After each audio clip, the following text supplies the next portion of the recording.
Hello and welcome back to Behind the Brown with me, Ellie, and the lovely Stanley from Lupsonbrows. Have you ever seen my first lamination? No. That I ever did? No, I I've not done a got stalk. absolutely ripped. Oh, I just knocked the mic. Oh, God. My guilty pleasure crush is... Hi guys. I'm excited to be here. Are you? I actually am. Good. I was a bit nervous, but... Why? Just didn't know what to expect. Yeah. Because on the shoot, I was really nervous about, like, I felt like I had to practice what I was going to say. Whereas this, I feel like, is a nice little chat. It's more of a candid conversation. Yeah, it's not, I like it's not that. deep. Yeah. You've actually not been in elite tech for that long, have you? No. I was telling Owen yesterday, it's since February. So this is the thing, a lot of the elite techs I've, like, met and had conversations with and, like, delved deeper into their, like, how they started and what they did before. But I feel like with you, other than our quick chat we had last night for dinner, It's all to come a hot out. date. Yeah. I know. It went off. So, talk to me. How did you first get yourself into the brow world? What was it that started it off for you? So, it was actually my own brows. Really? So growing up, I had like really thick, massive brows that I just couldn't tame. And I've had a bit of a journey with my own brows. So back in like year 9, I wanted really thin, amazing brows. Like my brows naturally are massive. And I started and I just tweezed them a little bit. And I was like, okay, that's perfect. That will do. And then I got a bit tweezer happy. And then my brows actually looked like, do you know ping pong machines? Like the thing that flicks the ball? Yeah. I had like one here. It was like Spock from Star Trek, but smaller. It was like that big. Right. And then everyone just absolutely ripped the shit out of me at school. So I was like, let me grow my brows back. And then I used to get them threaded in like just a little shop. Yeah. And then I became a makeup artist. So I started doing makeup. Right. Just for all my friends. And then I started doing it as like, offering it as a treatment. Right. But then my favourite part of doing makeup was filling in someone's brows. How old were you when you did that? I'm like 19, Oh, okay, 18, fine. 19. Yeah. So I was doing that. And yeah, my favourite part was just doing their brows, filling in their brows. Or if their brows were ugly, I'd like to sort their brows before I did their makeup. Nice. Because concealer over brow hair makes me feel a bit sick. Yeah, gross. Do you know when people like carve out their brow in this hair? Yeah, and you can see it all underneath. Makes me feel ill. So I used to do their brows before I did their makeup. And their brows were always just my favourite part ever. Yeah. Like I really enjoyed it. Fell out of makeup because all my clients ended up being like old ladies. And they would just want like a skin tint and like a glittery eye, and that just wasn't a bit of me. And I'd always followed, so I trained with Brow Jam. Yep. Always followed them. Saw that they did beginner brows, so I went up there to Dundee for 3 days, did a course there. That's a long journey because you're London based, right? Yeah, and I missed the train. Oh. On the day, I was really stressed, and I like to be like early for things and really prepared. And I knew what time my train was, bought my train ticket, had my Airbnb booked, like everything planned to a T. And I was sitting waiting at the platform that I thought I was meant to be at, and it was from King's Cross, and I was like, the train's not here. I don't know when it's going to come. And it was direct to Dundee as well. Oh, okay, right. So I asked the man, it's like 5 minutes before the train's meant to take off, and I was like, this isn't the train I'm meant to be on. He was like, oh, that's because you're meant to be in St Pancras. You're in King's Cross. Oh.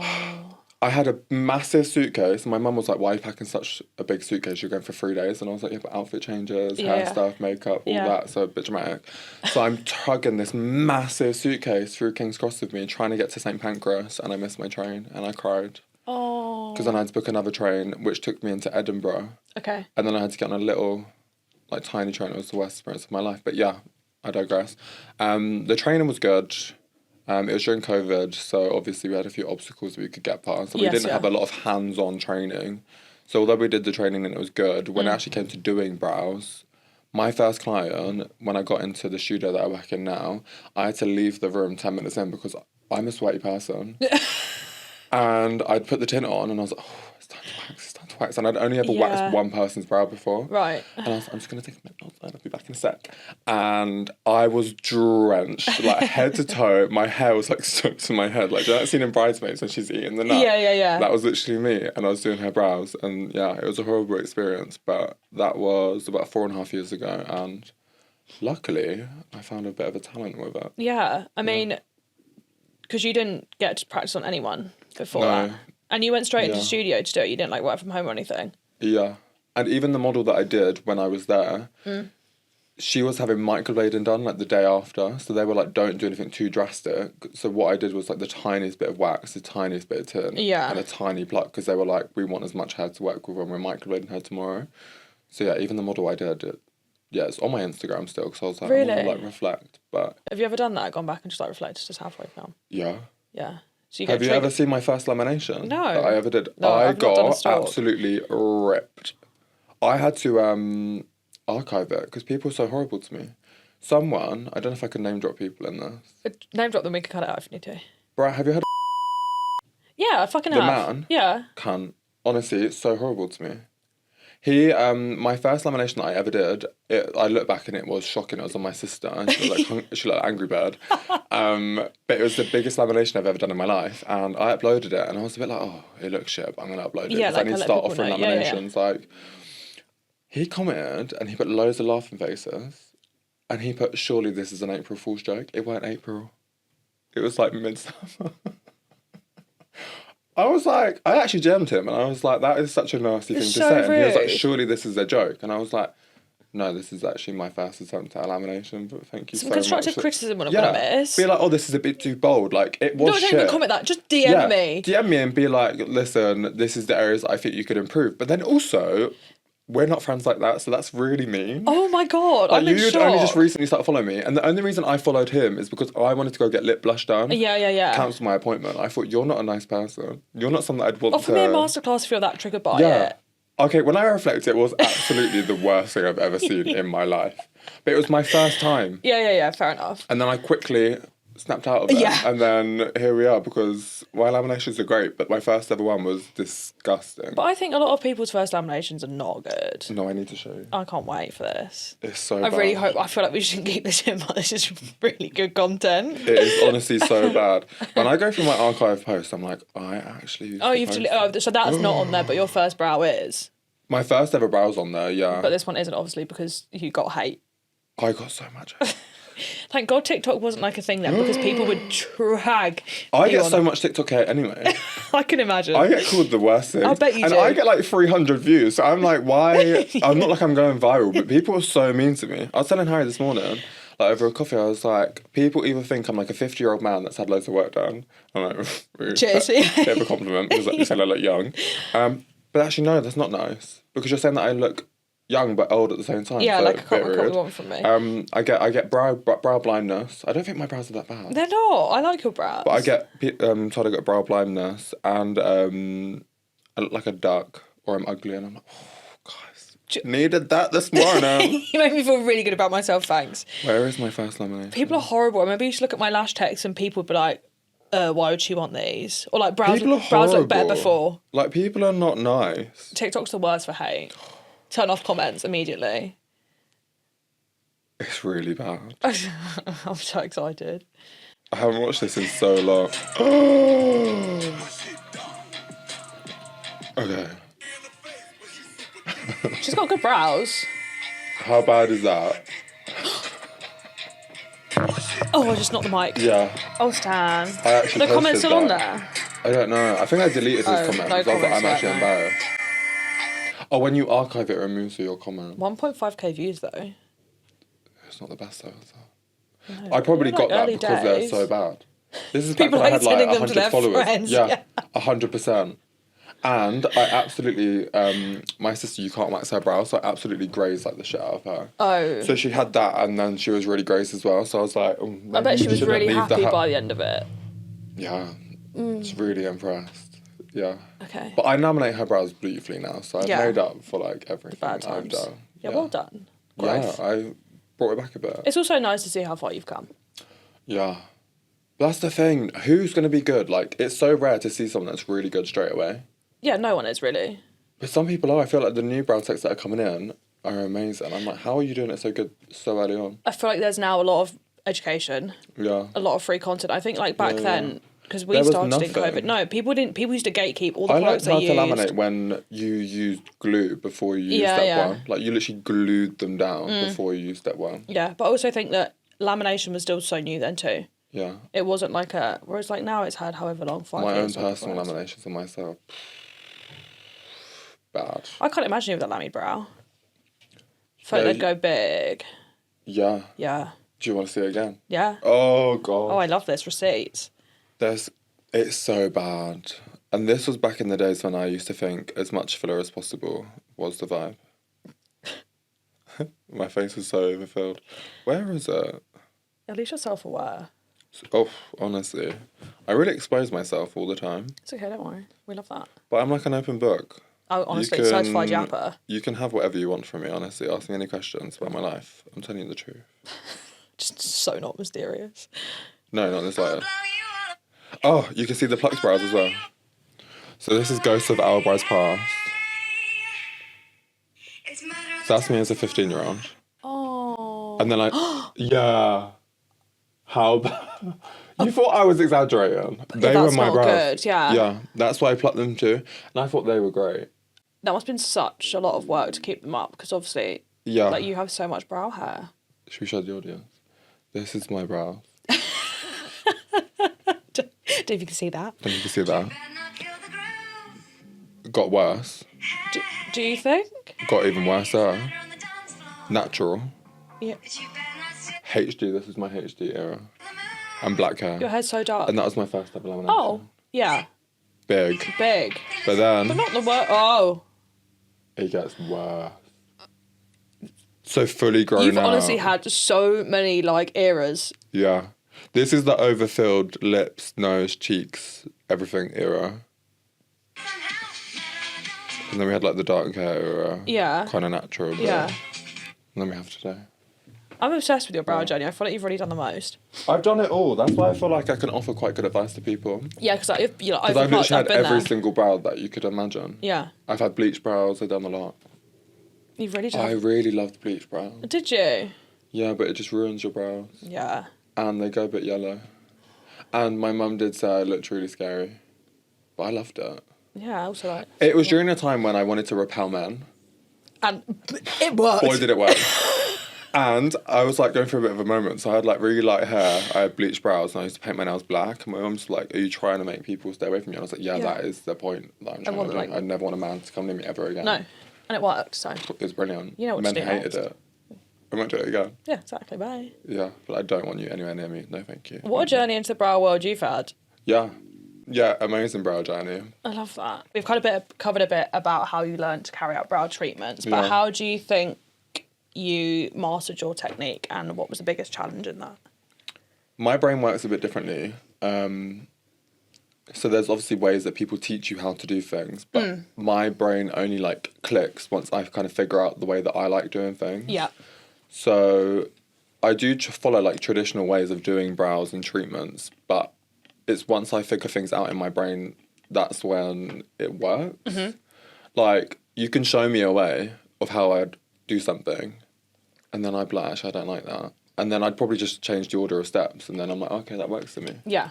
Because all of my clients, when I show them my true personality and they get to know me or they see like the inner workings of my brain, they're like, you're neurodiverse. And I'm like, probably. Yeah, I would agree with that. Yeah. Yeah. Like, it does make complete sense. I'm like, that does make sense, what you're saying to me. But, what's the question? Have I got any challenges? No, what were the challenges and how did you master your techniques? My techniques, it was all just massively trial and error, as you've seen from my sister's brows. Yeah. Figuring that out, figuring out my own style, because in my area, there's a way that people like doing their brows, but I don't like that style. Like, the girls over there are very much like full glam, bold brows. I do prefer more of like a softly, like natural outgrown brow, not too much definition. That is my kind of thing. Challenge-wise, I guess like at the start it was working full-time whilst finding time to do brows, whilst trying to like grow the business. Getting people in was massively hard. You feel like you're doing models. Yeah, because the girl that I was working with, she had her own client base, and then getting people in, it was like friends to begin with, and like, I don't know, I don't think people saw me in that light where they're like, oh, Stan does my eyebrows. When people say it now, they're like, I'm so shocked that you are the person doing my brows. Why? Because I never thought you'd do it. They never thought I'd do something like that. Like, I loved getting stuff done myself, but I would never do anything for anyone. I'd be like, And before, I guess, like, the biggest thing for me is that I'm quite a social person in certain situations, but I'm very introverted. And I'm not very social, so like I don't have like a massive friendship group. So like when people start and they've got massive friendship groups, it's easy because their friends come in, they're all models. Yeah, you get loads of models. And they're like, let people know, like, tell a friend to tell a friend. Yeah. Whereas with me, I've got like 2 friends. So I'm like repeating the same 2 people as models. Or it's my sister like the whole time. So the biggest thing for me is, the biggest challenge was actually talking to people. Like I genuinely used to shit myself a bit. When people would walk through the door, I'd like plan like 3 points, like, what am I going to say to you? What am I going to say after that? And then if you don't talk to me, what do I say next? It was like the talking thing. Yeah. And it's honestly taken me years to like get over that whole like hurdle, because talking to like people I didn't know, I used to really struggle with. Really? Massively. Like I couldn't do it. I wouldn't put that as like you at all. Yeah, you wouldn't expect it now. No. But when I first started, honestly, I used to have like an internal like panic attack when people would walk through the door. And I'd be like shaking, like, what do I say? What do I say? What do I say? What do I say? And I'd always say the wrong thing. Like, I think I'd overthink what I'd say next to a point where I would go non-verbal. Yeah, you're like, so I'd just do their brows and just sit there in silence, and they'd be talking to me, and I'd be like, yeah. And then I wouldn't give them anything else to work with. Yeah. So like, the biggest challenge for me is like bringing myself out of my shell. Obviously, because of where I worked in an office before, I wasn't very people facing. No. So to go from that to this, that was definitely the biggest challenge, like trying to become a social person. What were your 3 like main points that you'd be like, these are my 3 questions I'm going to ask you? Can you Weather. remember? Classic. Lovely weather today. What are you doing this weekend? Classic, yeah. Any holidays booked? Classic. It's like when you're going to have your They're hair like done. the 3 easy ones. Yeah, but... Now I'm like, I don't talk to me about the weather, I don't want to hear it. Tell me How your did you deepest, sleep last darkest night? secrets, yeah. What was keeping you up? Yeah. Anything on your mind? What's bugging you? Yeah, like, how's your ex-boyfriend Or doing? I'll like break the ice for something weird about me. Yeah. Something really like taboo. And then they're like, oh. Yeah, but it's nice to break those boundaries and like... Next, you know, we're talking about each other's bumholes, and I'm like, this let's is do it. brilliant. Which I think sometimes it's nice to have that like friendly relationship with your brow tech. Sometimes I do go a bit too far though, and I catch myself and I'm like, whoa. We shouldn't say that. But also I think it depends on your client. Like if you've got a young client or like someone that you're pretty close with who's easygoing, whereas if you get like a slightly older, sometimes you're a bit like... They're the worst ones. Oh, really? Yeah, they get into the nitty-gritty. They ask me about like my sex life, like everything. I'm like, yes, go on then. I feel like they might be quite intrigued by you. Yeah. It's only when older women find out that I'm gay. They don't find out, it's very obvious. But then they start like doing too much of it. Like that's the only client that annoys me, when they're like, Yas Queen, or they start talking, they're like, do you watch RuPaul's Drag Race? Yeah, they just put you into a stereotype. And I'm like, oh, and then I have to go with the conversation, because I'm like, I don't want to offend you and make you think like that's not something I don't want to talk about. But at the same time, you're like referring to me as like Yas Queen, her, like all this. And yeah, like, and you're not really like that at all. I'm not really like that. Like people think I'm gay, or like people like see my image on Instagram and they assume that I'm going to be one way. Yeah. And then they meet me and they're like, oh. They're like, you're not anything that I expected you to be like. No. And I'm like, yeah, because that's how you present yourself on Instagram. Yeah, it's completely different. Maybe I should start showing a bit more of my true personality on Instagram. I think you should. Yeah, I know, but then people are going to be like, you're weird. No, and I'd be like, okay, yeah, fair, but I'm interesting. It feels so icky trying to put yourself on Instagram. Like, Harry's been bugging me for ages still on Buff Browz. I'm like, no. Would you not do it? I feel like you've got such a nice personality to put on Instagram. Like, Really? you're very likeable. Thanks. Stop. Like, you're so, like, warm. I was saying to Georgia yesterday, I was like, I generally don't know how you do it, because if I had, like, all the elite techs, like, messaging me all the time, I think my brain would explode. Whereas I feel like you manage it really well. Yeah, I do. And you always reply, like, at a nice time. Thanks. I think I just try and get you guys, like, I kind of have built a group of techs that I would be friends with. And that's the best thing, yeah. And so it doesn't ever feel like a chore when I'm messaging you guys, or like you guys messaging me and they're like, oh my God, so sorry, it's Saturday. And I'm like, it's fine, don't worry.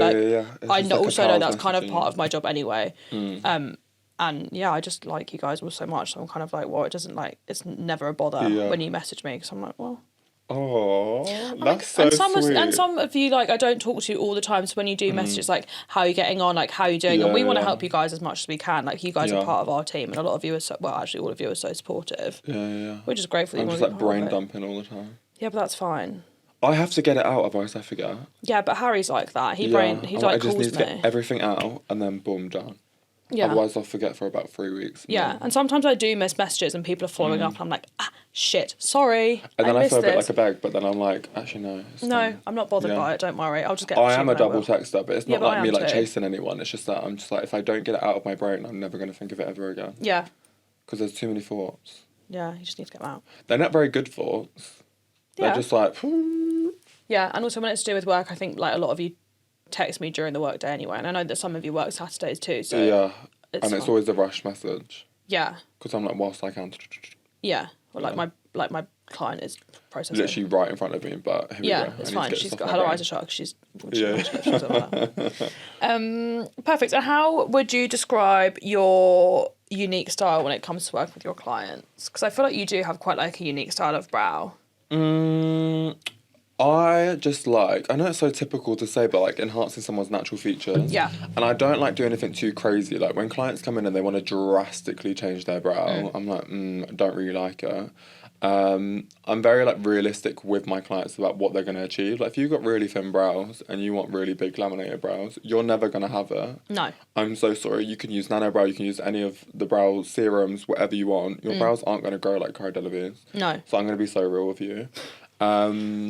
I almost like talk people out of treatments more than I actually do the treatment for them. So if someone comes in for a brow lamination and I'm like, that's just not going to work for you, like it's not going to look pretty. And they're like, oh, let me try it. And then I'm like, I do it and I'm like, it looks nice obviously because I've done it, but it doesn't suit you. Yeah, like you'd be better off without like, I need to be so real with some people. Like so many clients don't suit the brow that they want. Or like they're trying to achieve something and I'm like, you don't suit that. Or like girls that have really thick brows that really want to thin them out. I'm like, why would you ever want to do that? Because it's going to look ugly after like 3 days. Why? I've got such a thick You've got really thick brows. Yeah. Yeah, but I think your brows are nice as they are. Yeah, but I'm always like, go thinner. Do you never want to embrace them? No. You want to go thinner? No, as in, these are thinner. These are dumb, but these are, mine are thick. How thick? I don't really know. Do you not want to embrace it? No. Really? Yeah, I think I look better I try with to get people to embrace them. Or, like, I talk people out of treatments a lot. Can you not see? Look how much growth, Look how much growth I've got underneath it. Why would you not grow that out more? No. I'm in the process of trying to grow mine out at the minute. No. Everyone's like, your brows are too big, but I'm like, I want them bigger. Yeah. I want them like really undone and like stray hairs because I have really gone off a defined brow at the minute. Really? I love to. Yeah. Yeah, it's just not for me anymore. Just on your I next don't mind brow doing journey. it. Yeah. Yeah, it's my new brow era. In like a year's time, I'm probably going to hate like the brow that I've got right now. But like, I'm so ugly. But that's why I need to get Botox. So I feel like where they've grown out a bit, I just need a bit of a lift. Yeah. Because that's what I'm missing. The only reason why I end up taking the end of my brow off is because I'm like, I need a lift. Yeah, you get if like I a get Botox Botox, brow. that yeah. Yeah. I want eyelid surgery. Oh God. I've seen everyone going crazy over you can get an eyelid surgery for £400 in Amsterdam. Is it not in someone's like Yeah, but I think I might just do it. Is that not in like someone's like back street? No, but the doctor that does it, he basically said the reason why he does it so cheap is because eyelid surgery, it's like local anaesthetic and they just like slit your eyebrow. Stop. Whilst you're away. Oh, and then he just takes the chunk away and then he sews it up. So he was like, it's like a 15-minute job. Why am I going to charge like Okay, but you're awake. Yeah. No. But then I can go home that night. That's so I can like fly to Amsterdam in the morning, pop in for a 15-minute, slice my eyelid, sew it back up, and then I'm back on the plane for dinner. Sorry, graphic content warning. What the hell? Yeah, sorry everyone. But I really want it done because I've just got such a sag. I just can't deal with it. I'm not. Do you not think that someone being near your eyes would not like really send you? Nah. Even when I have Botox, like here, I'm like, get it off. I'll do it for you. I'll make the first incision. Yeah. But I do think people that are surgeons do have to be like a bit of. You're a different breed. Yeah. Surgeons, butchers, and people that are horror films are my top 3 psychopaths. Sorry if anyone that you know is a butcher. Neither. I don't have any butcher, surgeon, or horror film. I just think you're a psychopath. Why do you want to do that? Yeah, like you're actively like fine for cutting people open. That's fucked. That's insane. Like you're actually insane. Or people that do dead people's makeup. Yes. But I sometimes end up on like that TikTok. Is there a gap in the market for people that do dead people's brows? Because if I died... You want someone to do your brows? Yeah. Who? Oh, I don't know. Oh. I've got a lot of people that I'd want, to be honest. We've done a real I also 360 want someone to do my makeup because I don't want the mortician to do it because I think they make it look ugly. Okay. Have you got like a preference on like makeup? do you know Nikki Wolf? No. She's unreal. She's like big curly hair. Oh, she's so good. I'd want her to do my funeral makeup. Nikki Wolf, if you're listening. Nikki Wolf, if you're listening, I would love you to do my funeral makeup. Not that I want to die anytime soon, but like if I did, and you can't use an ugly picture on the little ceremony card. No, I always think that about people that go missing. I always say that to my parents. They always use the worst pictures. I'm like, don't you dare. I'd like get my mum to screenshot from my Instagram, like a holiday pic, like me in the mirror, like yeah, it's face tuned to fuck and looks nothing like you. Snatch. Yeah, you'd never find me. Yeah, you'd have to screenshot from my Instagram. But funeral wise, yeah, do dead people not get their brows done? I can't imagine so, but if that's what you want, I'm sure that one of the girls would volunteer. Or Harry actually, one of the boys. Yeah. Oh, he'd be good. You want Harry Button? Can you laminate dead people's hair? I don't see why not. I just think that, We could use a good brow gel. If you are on your way out or like in your will, you should definitely request like a brow artist to be there. Because like, say if your nails are growing out, do they bury you with your nails growing out, or do they do your nails? I assume it depends on the request. Haircut, like the whole lot. I'd be pissed. Okay. Don't cremate me either. Really? Buried? Yeah, I don't know about buried because I don't want to be eaten by maggots. But, like, why have I existed and, like, spent so much time to look good and then you just want to chuck me on the fire like a piece of pork? A pile of dust. Bit of plywood, yeah. Okay. Just chuck me on the fire. So what would you like? Sorry, I feel like we're literally rewriting your will and your death wishes here. I like the idea of being turned into a tree. Oh, so... That's quite cool. Yeah. Or, like, put me in a tomb. You want to be mummified? Yeah, kind of. Like Tutankhamun. I think that'd be quite cool. Because what if you want to find me in like years to come? I could be like the same person. You can like regen me. Okay. This is Lupsonbrows. This is Lupsonbrows. Showcase for the world to see. I just think when you're cremated, I think it's so sad. Yeah, it is. You got like a bit of smoke. Yeah, and also I'm always interested. Yeah. How do you know that that's that person? Like, here's your grandfather. Is it definitely like, him? Is it definitely him? I just don't know. I just feel like it's a bit crazy. Like you're chucked on a fire and you're just cooked, and then your bones don't burn. So then they just chuck you in like a little grinder. I just think that's fucked. Like you've got no respect for me if you're putting my body through that. Okay, so like, it's quite sad. You want to be a tree or mummified? Yeah, tree or mummified. I think. I don't think I want to be. That's such a request. Definitely don't cremate me. Okay, definitely don't bury you. Definitely don't bury me because eating my maggots, that's disgusting. Okay, we're sort of limited on options, I'm not going to lie. Tomb or tree, but then trees in the ground. God, it got deep.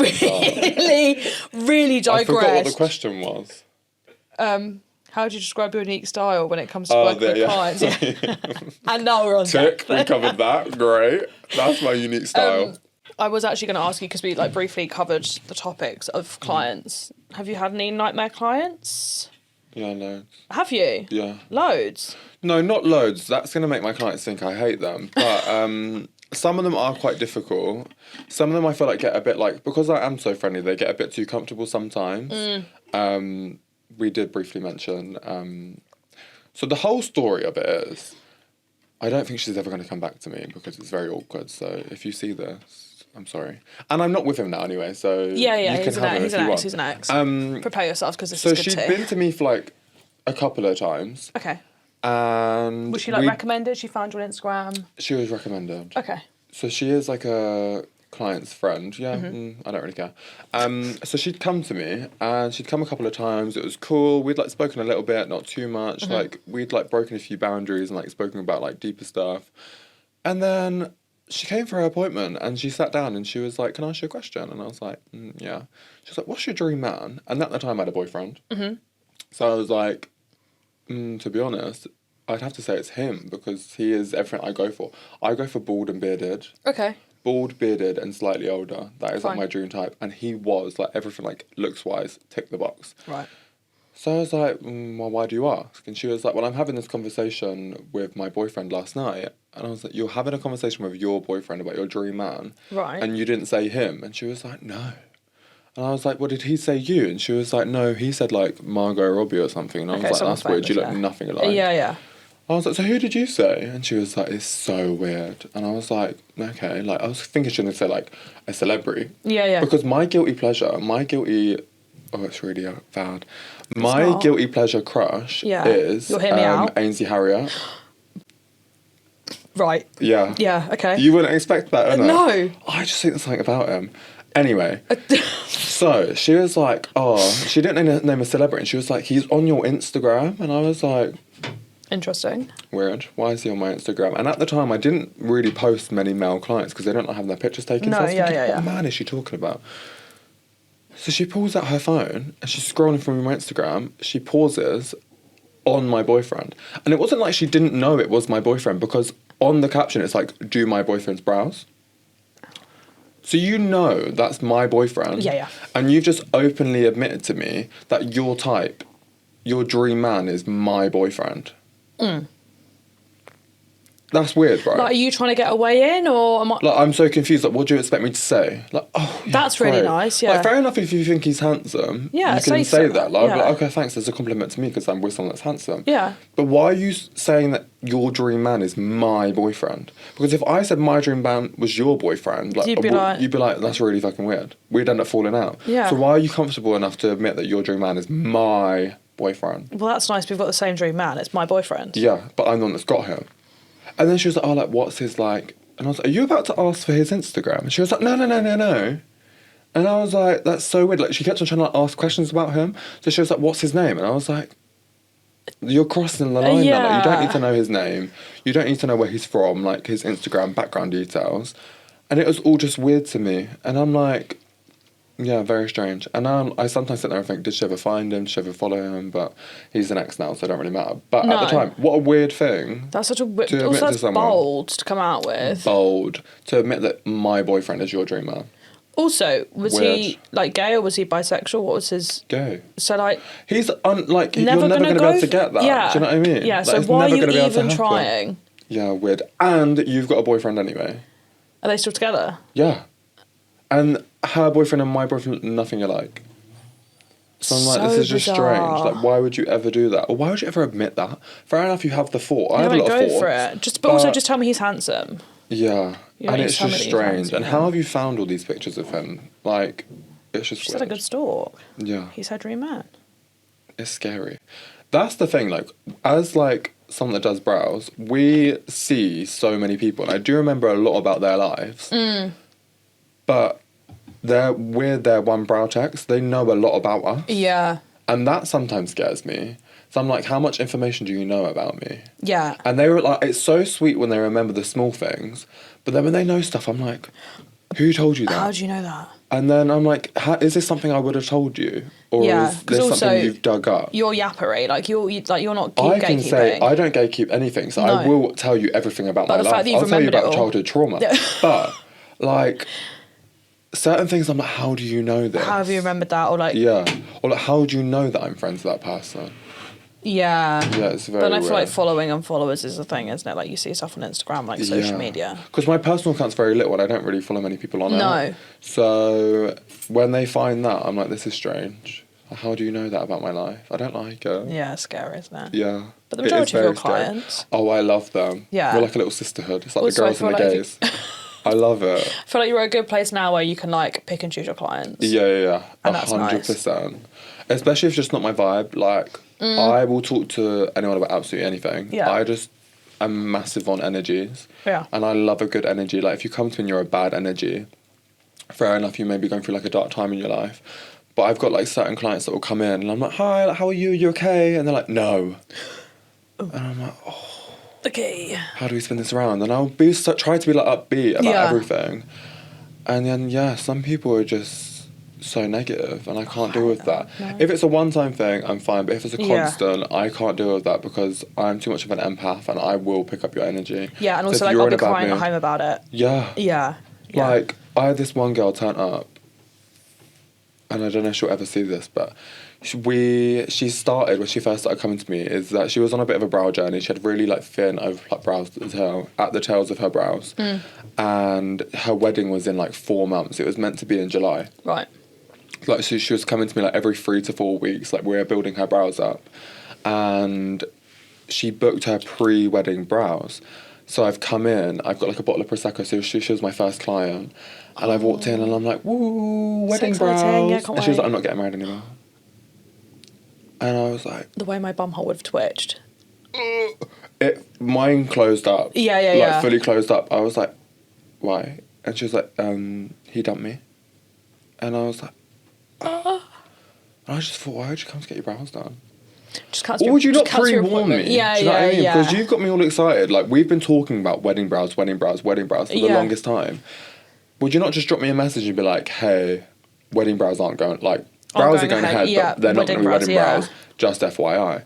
And then she was like, sat in the chair, and I was like, do you want to talk about it? And she was like, no, I don't want to talk about it. And then she just sat in silence. It's a really long, like, hour. Awkward hour of my life. Yeah. Because I'm a talker, like, I have to talk. So to sit in silence, I'm just left with my thoughts for an hour. And it's honestly... Also, it's like, I'm thinking about what could have happened. Yeah. Yeah. And I'm quite nosy, so, like, I need to know. Yeah. And, like, the fact that I couldn't ask that many questions... Yeah, like, why, what, absolutely when, who, killed me. Like, where. I'm so inquisitive. Yeah. Like, you could tell me you've gone to the shop. I'll be like, what shop was it? Who served you? What did you buy? What amount did you spend? Yeah. I'm just nosy. So, like, if I ever ask too many questions, I always say to my clients, if I get too personal, if I ask too much, just tell me to fuck off. Because like, I do get quite nosy, and I do ask very personal questions about your life. Also, I need to know. I love it. Yeah. And the thing is, good thing with me is that I don't retain information. Yeah. My short-term memory is really bad. So, like, I can have conversations and half an hour later, you'd be like, what did we talk about? And I'm like, I don't know. But it will pop into my head in, like, 3 years' time. That's fine. And I will remember it in about 3 years. But my short-term, I don't remember absolutely anything. Yeah, like, don't tell anyone this. Don't worry, I literally won't remember it. No, I literally don't. Yeah, but that's good. Everyone does call me, I'm a bit of an airhead. I'm not dumb, but, like, there's thoughts in there, but there's not that many important ones. Yeah. You're not like lights on no one time. You don't give me that impression. Yeah. Like, I've got a lot, like, I've got a bit of substance. Yeah. But sometimes I am, like, sitting there because there's nothing going on. Yeah, but that's nice. Or, like, sometimes people are like, what are you thinking about? And I'm like, no, honestly, nothing. No. They're like, are you okay? You look like you're, like, really deep in thought. I'm not at all. There's not one a single thought. one has passed through my brain. Not one thought in my head. It's really weird, but I think that's nice, though, like a bit of quiet. Yeah. Because I think a lot of people struggle to, like, not have a quiet brain. Mine is most of the time. That's Sometimes nice. I can overthink, but majority of the time I'm like... I think a lot of people would be envious of that. That's like, when I fall asleep, people are like, oh, I have the worst thoughts before I go to bed. The minute I try to go to sleep, I'm asleep. Me too. I never have any struggle falling asleep. I'm, like, out like a light. Yeah. And there's no, like, thought process before I fall asleep. I don't have loads of thoughts that are like, oh, I was awake all night thinking... No. I'm not. I'm not awake all night thinking. I'm literally dead to the world. Sound asleep. Yeah. Beautiful rest. Hour in. Yeah, I'm gone. I stayed with Ellie Indigo last week in Manchester when I was going to see her. And she was like, less than 5 minutes during sleep. I was like, yeah. I'm not thinking about anything. I'm just gone. Asleep. I don't struggle. Nothing really keeps me up. Do you ever overthink, like, people's brows you've done? Or not? Sometimes, only because sometimes I look back at the pictures that I've taken and I'm like, I could have removed, like, an extra row of hairs, but that's just me being really panicky. Yeah. Like, I'm being a bit too... Also, photos are like receipts, so you can go back and see it. Oh, and sometimes I look back and I'm like, why did I do that? Or, like, I could have done this. Yeah. And it's not, like, overall as, like, a style, but I'm like, ooh, there's a tiny bit of tint that I can still see there. I'm like, I really should have got that off. But I'm just massively panicky about a lot of things. Yeah, I think a lot. And I feel like my biggest thing is that I need to understand... people that come into me for their brows aren't professionals. No. So, like, if I miss one brow hair, they're not going to be like, you missed one singular hair. Yeah. Whereas I will beat myself up about that. Yeah. Like, I need to make sure, I will shine the ring light so close to your face. Yeah, you can't just to make sure I've got every single thing off. And if I have to recomb, like, a row of hairs, like, 10 times, I will do it. Yeah, but that's good. I think it's good to be a perfectionist. I'm a bit of a perfectionist, but sometimes it does drive me insane. Do you think that's, because you do microblading too, do you think that's that as well, or do you not? Do you think that's just you in general? Because, you know, I offer microblading, but I don't do it a lot. No. I talk people out of microblading a lot. And I you know don't there's this wanna whole do thing. It's not that I don't want to do it. It's just heels. that I feel like it's such a permanent decision. And I just feel like myself, I feel like I'm confident enough to do it. But am I ever happy with how it looks? No.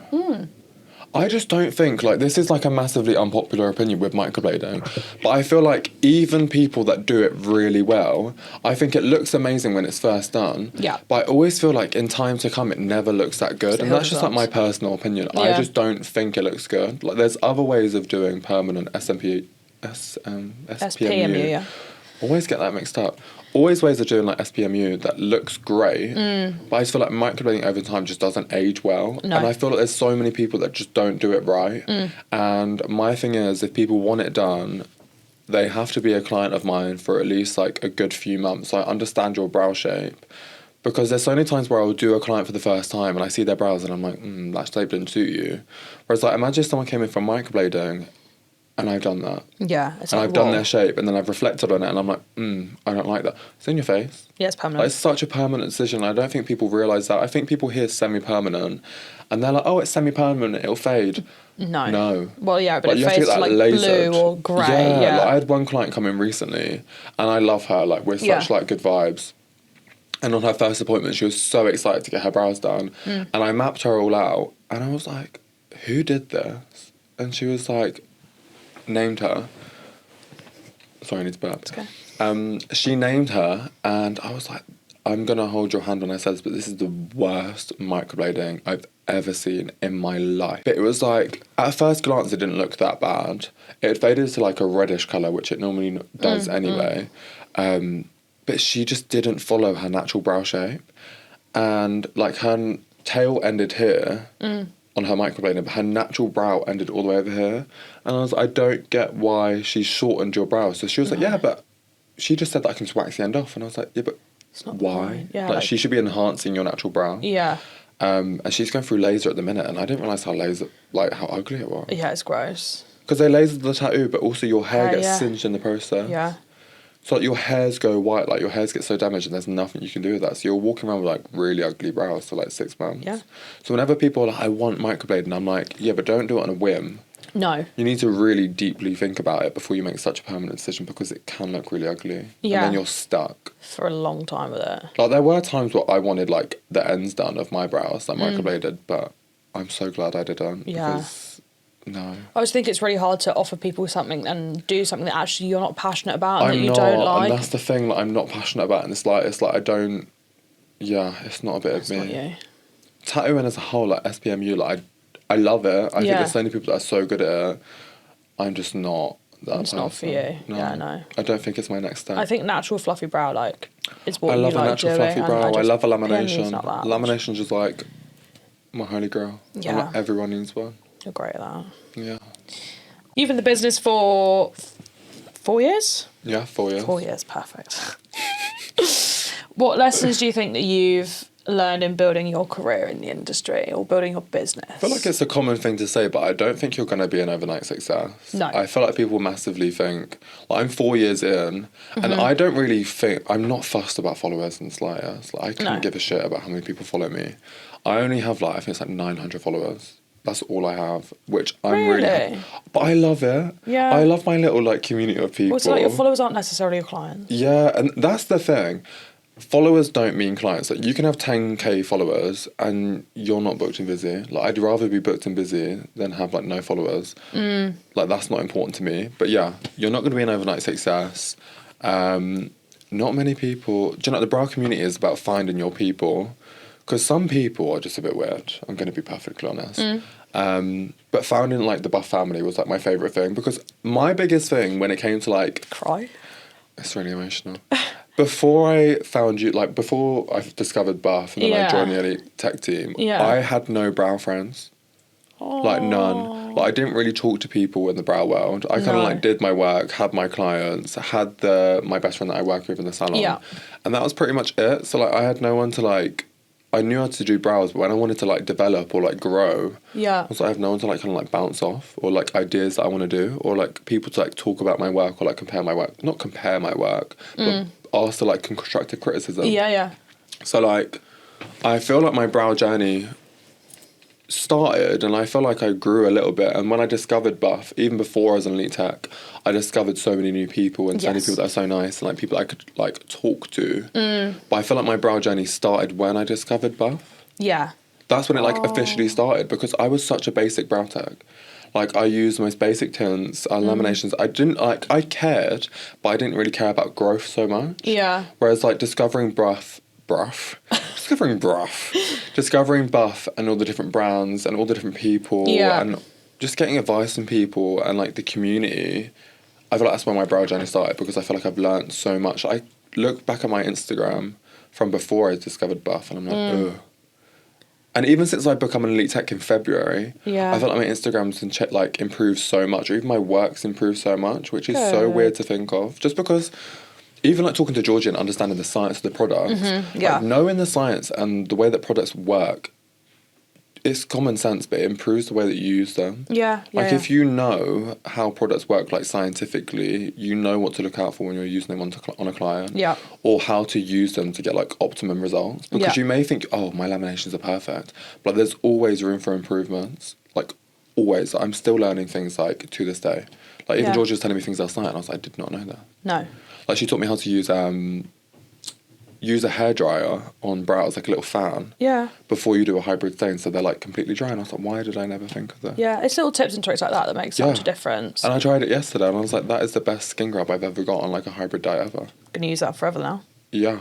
I generally can't wait to use it again and again and again. Like, if you get blown away by my fan... Sorry.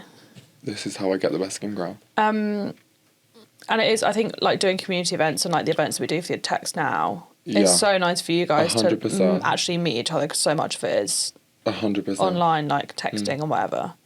It is so nice to, like, meet everyone and, like, see everyone in person, because my first event was the Valentine's event. Yeah, Browz for And boys. that was, like, honest. I think Scary. I got there, like, 2 hours before it started. Yeah. And I walked around Shoreditch. I was just doing laps, and I was on the phone to my sister, and I was like, I'm so nervous. I was like, I don't know what to say to anyone.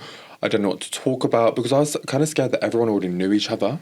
Yeah. Or, like, had, like, connections somehow, and I was so new to it, and where I've not been a part of that, like, ever, I walked in and I was like, oh my God, I'm so nervous. And I was like, act like you belong, And then you were the first person I saw, and I saw Katie from Sculpt. Yes. And, like, we clicked instantly, She's and lovely. I was just instantly at ease. So, yeah, I'm so grateful. It was that. early days in your, like, elite tech career that you came to that. I was, like, 3 days in. Yeah. So, like, I've only just been added to the group chat. Only really, like, spoken to you on a personal level at that time as well. Yeah. So I didn't even know you, really. No. And I walked in and, like, everyone was, like, talking amongst themselves about, like, personal life. And I was like... terrified. I was like, down this Prosecco, I'll be fine. And then, I was fine after that. Now look at you. I literally felt like I'd known everyone years. Like, Katie, I honestly felt like I'd known her, like, my whole life. Oh. Like, we were talking about everything, and I was so open, like, with her. I was talking about my ex. I was recently single. Yeah. Yeah, and I think she was too. So you guys, like, we were, like, we trauma bonded. Yeah, because it sounds weird, but I broke up with my ex. That was, like, a weird, like, toxic breakup. And I was like, things need to look up. I was, like, in such, like, not a bad place, but I was in such, like, a negative, like, space at that time. Yeah. And I literally prayed that night. I need a sign that everything's going to look up. And I woke up and it was like, Buff Browz sent you a voice message. And it was your voice note saying, like, hey, Stanley, how are you? Just, like, wanted to reach out and say that there's applications for Elite Techs, but you don't need to apply. And I was like... The scream, not even like a scream, like I shed a tear, and I was like so happy, like I was like, this is the sign that I needed, that things are going to look up. Sorry, I'm like, there's tears in my eyes. Yeah, no, honestly, like I was like, the breakup was so bad that I was like, I need something good, like I need something good to come off this. Yeah. And like that was the morning I woke up and I was like, that's the good thing that happened. Oh. Yeah. So like you really cheered me up that morning, like, to be honest. That voice note that morning, I was generally so happy. Like there was like tears, I was all emotional. I was like, this is just what I needed. Like I needed like reassurance that things are gonna get better. And they have. And they did. Now look at you. I know. You're like on our poddy. You did a whole day of filming yesterday. Yeah. You're going to Ibiza next week. Yeah. Exactly. The world is my oyster. Yeah, exactly. You can do what Single you want. me thrives though. Really? Yeah, I feel like in a relationship, I sacrifice a lot of myself and I give way too much and I like mould myself to fit into their life. Like I give too much of myself too soon. Whereas like single me, I absolutely thrive. Like me as a single person. Right. I always say that like you should have your life 100% and that other person should add the 10 on top. You shouldn't be at 90 and have them as your 10%. That makes so much sense. Like so like that? Almost like an extension, not an addition. Yeah, exactly. You shouldn't have to. You should be That's at your 100%. such a way, like, nice way to think of it. Yeah, because if they're not adding it to I honestly just don't think I'm going to be like, I'm going to be single forever. And that's like, everyone's like, oh, that's so sad. You don't want to be like, but I generally love it. Yeah, I know, it's great. Like, this is my happiest. I'm at my happiest when there's no like romantic connections in my life. Yeah. Like I just generally, platonic love. Yeah. Is way better than like so real any too. romantic relationship. Like my friendship group, way better. 100%. I'd rather be that cool. So I call myself, like, with my nieces and nephews, I call myself Gunkle. Yeah. Because I'm the gay uncle. Yeah. So they call me Gunkle. And I'd rather be that cool single Gunkle for the rest of my life than have to commit to a man ever again. You heard it here first. Because you know when it's like, have you seen them TikToks that trend at the minute? It's like when he, like, literally drained you. Yeah. And it's them before, and they look like they've been through rough it. dogs, yeah. And they bounce back. Yeah. Me in a relationship, I was drained. Yeah, but I look at pictures and like videos of when I was with my ex, and I just think I was so butters. Yeah, it's tough. But also I think it's really nice to come out the other side and just be like, actually I am, like I'm comfortable single, I'm at my 100%, like I've got a really lovely group of friends. Yeah. Like business is doing really well. Yeah. Like this is like the best business it's been in such a long time. Like I always used to compare myself to how successful I was when I was in HR. And I'd always like compare myself and be like, when I first started Browz full time, you're not going to make loads of money overnight or like in a month. So I used to compare myself and I was like, oh, back when I worked in HR or back when I was a HR manager, I used to make this much money. And like, I was reflecting the other day and I was like going through like my finances for the month and I was like, wait, I make more money than I did as a HR manager doing Browz. Yeah. And you're also your own boss. I'm my own boss. No one tells you what to do. Work. Yeah. Yeah. Like, your holidays are yours. Complete freedom. And I was so scared when I first decided to go full time. I was like, am I going to make enough money? And like even people like family wise to this day that don't really understand beauty, they're like, you make enough money doing eyebrows. And I'm like, yeah, I do actually. Yeah. I'm quite comfortable in my life. Yeah, like I'm happy. quite happy. Yeah. Like I don't want to be a millionaire, but no, and it's serving you for now, and like it's doing what it should do. But who knows? Exactly. You never know what's going to happen. No. You could end up being a millionaire. It could be one of those like people on Instagram. But things like that don't appeal to me. Like I don't want to be like. Oh. It isn't my goal to become like a millionaire. No. Like I know it sounds like materialistic things don't appeal to me, but they generally don't. Like they don't hit the same as they used to. When I was younger, they used to really appeal to me. I feel like your frontal lobe is just developed. I was thinking this the other day because honestly, when I was younger, if someone who didn't have like any career ambitions or like have loads of money wanted to like date me, I'd be like, ugh. Whereas like I'd much rather date someone that had no career ambitions or had no money, who was the loveliest person ever, just nice to you, than date a rich arsehole. 100%. Like that is that frontal lobe? Because honestly, I used to just put up with them because I spent they've got money. No. If a man had money, I'd be like, oh, it's okay.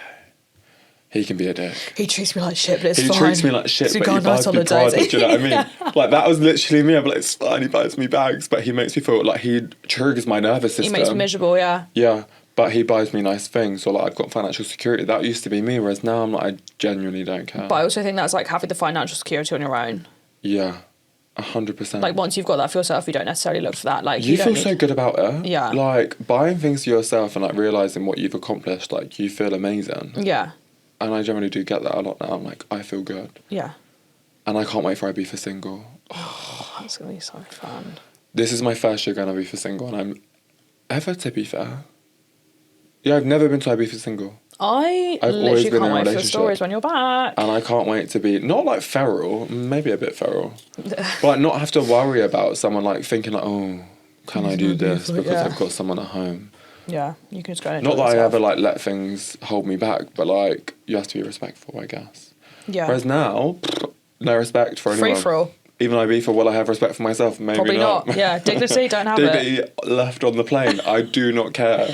I can't wait for the updates. I generally can't wait. I'm absolutely buzzing. So, post Ibiza, what is next for Lupsonbrows, do you think? I've been thinking about this a lot recently. Really? Okay. I think my thing is, I don't want to like... Am I the only elite tech in London? Yes. I was thinking this recently. I just want to take over London with Browz. Like, I do Browz and West. Yeah. And I feel like... my thing is that I get quite bored quite easily. Mm-hmm. So I do need to, like, switch things up quite a lot. So I'm thinking of, like, doing Browz in other areas. Still in London. Yeah. But I just want to take over London. I want to cater all to London. Yeah. So like Central London, South London, East London. Don't really know about North London. North London's not a bit of me. I'm not being a North London hater, but I don't think I want it. There's a lot of brow techs that, not in North London, but like Milton Keynes, like Bedfordshire, there are so... Is that North London? Well, it's North London, I guess. Oh, kind of, yeah. Yeah, but I feel like there's so many brow techs that are like kind of like... I guess you could do like Whereas I want to be like known as like... The brow tech in London. The brow tech in London. You heard it here first. That is my plan. I want to like take over. Lupsonbrows. No offense, there's no competition or anything, but I do just want to be known. I just want to be London's brow tech. Yeah, he's going to be there. Like, do you know the people that like do like Maya Jama's brows. Like, do you know Sophia Brows? Yes. I'll be like her. Yeah, okay. Like, when you think about it, oh, Sophia Brows, or like, oh, she's so cool. She does cool brows. Yeah, like cool people brows. Yeah. Like, I'm not talking like famous people, but like cool people. Yeah, that's what I want. Content. Cool content. Yeah, okay, fine. Because that's the hardest thing doing brows. Yeah. Is that you can create the most amazing brows, and like, it's hard because the person you want to take the content on just isn't a content person. Do you know what I mean? Yeah, like your brows are so real. Yeah, but do you know what I mean? Like, you just don't fit the vibe. Yeah. And that's perfectly fine. Like, it's not saying you're not pretty, but you're just not what I want to put out there. That's one thing I'm very particular about. And, like, that's why so many clients come to me and they think that I'm a snob. Really? Like, a lot of clients think I'm stuck up, and then they get to know me and they're like, oh, you're really normal. Yeah. But I feel like my vibe that I maybe put out there could be perceived as a bit stuck up. Yeah. But then I'm quite glad because I don't want to attract the wrong people. No, and you're not at all. Like, it's not also like, you know, you're not. I know I'm not. What advice would you give to someone who is starting out in the industry, you know, today? What would you say to them? I think the biggest thing is consistency. Okay. Constantly putting yourself out there. Yeah. Like, you need to become like a name in someone's brain. Like, they may not think of you today, but they may think of you in 3 months' time. So whether that be your brows, lashes, if you constantly put yourself out there, when people are like, oh, I want my brows done, they're going to think of you. And with that, you just need to constantly, I know it's hard, but content, when you're first starting out, when you're a bit more settled, you don't need to put too much pressure on yourself. No. But when you're first starting out, it's all about content. Posting on stories, I think, is a massive one. Yeah. Not so much about posts anymore. Like, I don't think posts are, like, massive. But on your stories, you just need to constantly push yourself. But it is difficult, and it is a bit of a challenge, to be honest. Like, working back-to-back with clients and then remembering to take content is such a hard thing. Like, being a brow tech and then making content it's like a whole other job on the side of it. Yes. And it does take a lot of time, and it does drive me absolutely insane because I'm not a content person. Everyone that looks at my content, they're like, oh, it's so nice. But you do like, get good content. I hate it. Really? What, taking I don't it find or... it fun. I don't like taking it. I don't think I have an eye for it. Making it is extremely hard. Yeah. Editing stuff is extremely difficult, and everyone does it on these cool things like CapCut, or they do it on like Splice. I literally do it on iMovie because I just find it so easy. Yeah. And I give up. Like, I can't do all the clever effects. Like, I literally just slice it and then I'm like, done. Yeah. Whatever you get, you get. But like, content is really hard and it is really difficult, but it's something you need to commit to when you're starting out, because that's how you're going to bring people in. Yeah. You need to be a name that people remember. But yeah, content is extremely hard, but you need to be persistent and like, persistent? Yeah. Is that the right word? Yeah. Or consistent? What's the difference? I would say similar. Persistent's like a bit pushy. Yeah. But consistent is like following through. Okay, consistent. Okay, yeah. Consistent. You need to be really consistent. Just practice. I know it's such like a typical thing to say, but just practice, because realistically, not many people can be that good when they first start out. They're going to be a bit shit. Yeah. Figure out your way to do things. Everyone has their own way of doing things. Just because you've seen some brow tech on Instagram do something a certain way doesn't mean it's going to be a way that works for you. Yeah, I agree so with that. try all loads of different ways. Try different products, because products work for some people and they don't work for other people. Yeah. Try Buff, by the way. Honestly, I'm not just blowing smoke up your ass, but they're honestly some of the best products I've ever used. Like, life was so hard before I started using Buff. Like, Buff just makes... I'm not trying to beg it or blow smoke. This man an I've ad. not been forced to do anything. But honestly, some of the easiest products to ever use. Like, people that don't know how to use them, I'm like, oh, how? Because they're just easy. Like, I've never had an issue. And that's not even me lying. Like, you could put me up a lie detector with like beep, beep, beep. Yeah. That's 100% truth. Like, they're such easy products to use and they're so beautiful. And like, I think that's what we want. We want them but to be easy ever since I've discovered to use. them, I don't really branch out and try others. I can't lie. You can. I can't. Like, I have. There are a couple, they just don't compare. Well, that's nice to know. I know. Like, I'm a creature of habit. And once I start using things, or like you introduce new products, I try them and I'm like, I'm in love. And then I try other people's and I'm like... People always ask what we look for it just when don't work. We look for elite techs. And one of the things I always say is like a real passion for the brand. And yeah. All of you have that, but like... I love the brand. I promise you, Stanley hasn't been paid to say this. No, and honestly, like, you haven't genuinely even are asked me so to say it. passionate Like, about I generally Buff love... Browz. Yeah, I love Buff. I love the family. I love everyone. Harry, Georgie, you, Owen. Everyone that works here, lovely people. I love that it's like a nice little family brand. Yeah. And like you're all connected. Like you're like, I went to school with you, or I used to babysit you. Like it's generally all people that know each other and generally care about each other. Yeah. And you can see it through the products, that you can see that you genuinely care.